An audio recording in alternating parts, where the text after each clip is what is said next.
curiously, one of the first things that I kind of want to talk about today was this set of new DC Multiverse stuff that suddenly appeared on Target's website, but then just kind of disappeared all of a sudden. Well, the reason that it disappeared, for anyone who's wondering, is this DC Multiverse stuff was not supposed to be up for pre-order yet. Alright? The stuff that we saw on Target's website that is going to be available for pre-order is going to be available on the 31st of this month. So the end of the month is when it's going to go up. Last day of the month. And of course, one of the things that is supposed to go up then is one of these toys that absolutely everyone wants. Knightfall Batman. Knightfall Batman is one of the most exciting DC Multiverse action figures to be revealed in recent memory. I think it goes without saying that, yeah, I kind of want to review this one, obviously. As you can see, this is what Knightfall Batman looks like, guys, and unfortunately, I didn't have an opportunity to save all the images that appeared on Target's website because I just wasn't expecting Target to take all the images down. But they did because they weren't supposed to show these things as available for pre-order yet.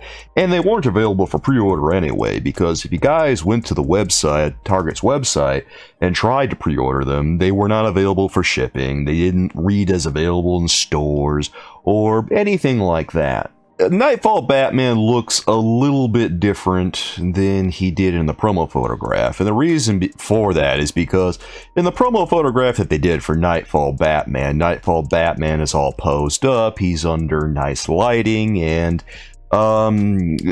he's at a dramatic angle, he's against a whole diorama, all that stuff. But when they finally do the product photos for these action figures like we see here, they, how do I put this? They put them in very unflattering, we'll say, circumstances.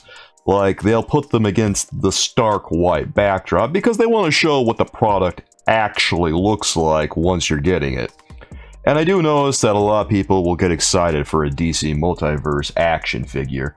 And they'll, you know, as soon as they go up for pre-order and everything, they'll lose their excitement because they were, I guess, quote-unquote, seduced by the promo images. And they don't realize that, you know, product photographs are never going to look as good. This is legitimately one of my favorite DC multi-releases in a long time. And the fact that we're going to get them for like $20, $23, that seems like a total W. When he went up on Target's website, I believe he was $19.99. That surprised me, because I thought that DC Multiverse action figures were going up to $23. So if they're not $23, well, I don't know, man. Did they try the $23 price tag and was it not working out? Or did they decide that $19.99 was sustainable after all? Because I don't know, like, looking at this one, I think the quality looks good enough that I wouldn't mind paying the $23. Anyway, that's what he looks like all posed up in the product photograph. It's not like the most flattering of all, but I still think that he looks excellent. I don't think that McFarlane shows off their prototypes. I think that they don't show things off until they're ready to be sold. If they were showing off prototypes, I think that what would be the case, well, sometimes they do show off prototypes and stuff, but it's not very often that you see that. Usually if they show off a prototype, it might be during some kind of Comic-Con or something where they're making announcements, but very rarely does that happen to McFarlane. By the time we see them reveal something, it's ready to go within a month. Doesn't take very long at all. This is one of those rare occasions where it's taken a little while for them to get Batman out. I think that this covers an entire era with one costume, and it works for me for that reason.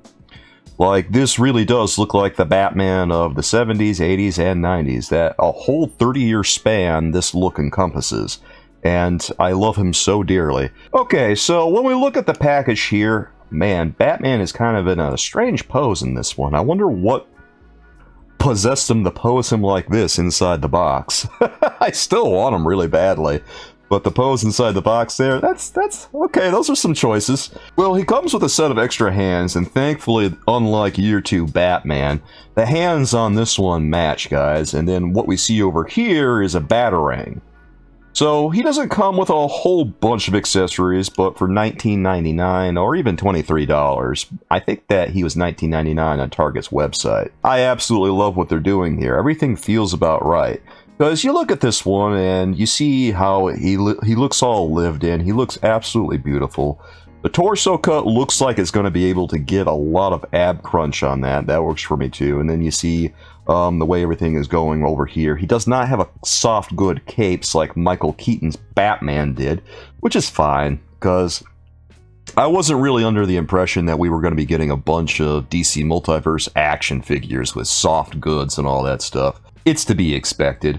But yeah, he's got everything on this one looks really, really nice. This looks like a really high-quality action figure. The gray looks very, light, like you would expect from that era. The blue is not too red, not too green. It looks pretty well balanced for a blue for this era. Looks like the oval on his chest, the bat signal looks pretty nicely done. This looks like a distinct upgrade over the Year 2 Batman, and I'm kind of grateful that we're finally getting a good replacement for Year 2 Batman, considering that Year 2 Batman was such an abject mess. I'm actually surprised how many people like Year 2 Batman, to the point where I don't know why people are still buying him, because I really think it's one of DC Multiverse's worst action figures. Like, people got really excited over the Hush Batman, the one that had the kryptonite ring on it, which is fine, but still, it's just Year 2 Batman. You know what? I wouldn't be mad about it if they did an all-black version of this. If they do a repaint of this, I might just get another one, because I don't know, it would just work for me. I'm really hoping that what we're going to see from this Batman is that he's going to become the new standard. I hope that he is going to be the perfect Batman. I have such high hopes for this Batman that after he comes out, I really hope that I don't get my hopes crushed, because he looks so good. I've been so impressed by this, and I'm still so impressed, and if he turns out to be bad, oh my god, I hope that he doesn't, because obviously if he turns out to be bad, I'm gonna have to let him have it during the review, like I did Year 2 Batman. In hindsight, I wish I would have done a full review of Year 2 Batman, but, hindsight is always 20/20 in that regard. If I wind up only spending $20 on a bad action figure instead of $50 like I did on Year 2 Batman, I think I'll get over it a little easier. God, spending $50 on Year 2 Batman just for him to be bad. Oh, that really hurt. Just imagine, man, all the people buying Year 2 Batman spending $50 on that package just for it to be a piece of junk like it was. In hindsight, I wish I hadn't been able to get that action figure. It was so bad.